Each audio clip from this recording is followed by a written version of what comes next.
অনেক রকম মশলা নয়, গুটি কয়েক উপাদান কিন্তু তার সঠিক মাত্রায় ব্যবহারে অসম্ভব সুস্বাদু এই মাছের ঝোলটি তৈরি হয়ে যায়।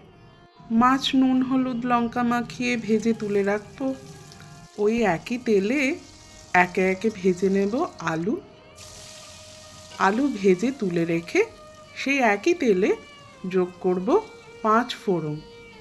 5 ফোড়নের সুন্দর গন্ধ উঠলে পেঁয়াজ কুচোগুলো যোগ করে নেব।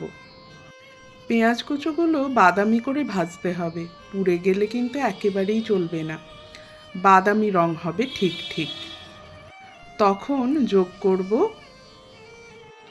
পরিমাণ মতো হলুদ গুঁড়ো, নুন, লঙ্কা গুঁড়ো আর খুব সামান্য একটুখানি মিষ্টি এতে যোগ করব সমস্ত স্বাদগুলোকে ব্যালেন্স করার জন্যে।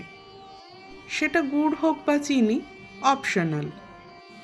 এখানে টমেটো কুচি অথবা টমেটো সস এটা বেশ একটু বেশি পরিমাণেই ব্যবহার হবে, যদিও টক ভাব হবে না, কারণ নুন মিষ্টি সবটা দিয়ে সেটা ব্যালেন্স হয়ে যাবে। ব্যাস, আর কি, জল যোগ করে ফুটে উঠলে তাতে আলু মাছ সমস্ত কিছু দিয়ে ঢাকা চাপা দিয়ে দিলেই হবে। মিনিট 15 দেখবেন আলু মাছ সবই সুসেদ্ধ হয়ে গেছে আর সুন্দর একটা গন্ধ বেরিয়েছে। পাত্রে ঢালার পরে গরম অবস্থাতেই যোগ করব চেরা কাঁচা লঙ্কা। এরপরে কিন্তু ঢাকা দিয়ে সে ঢাকা একেবারে খাবারের আগে খোলা হবে।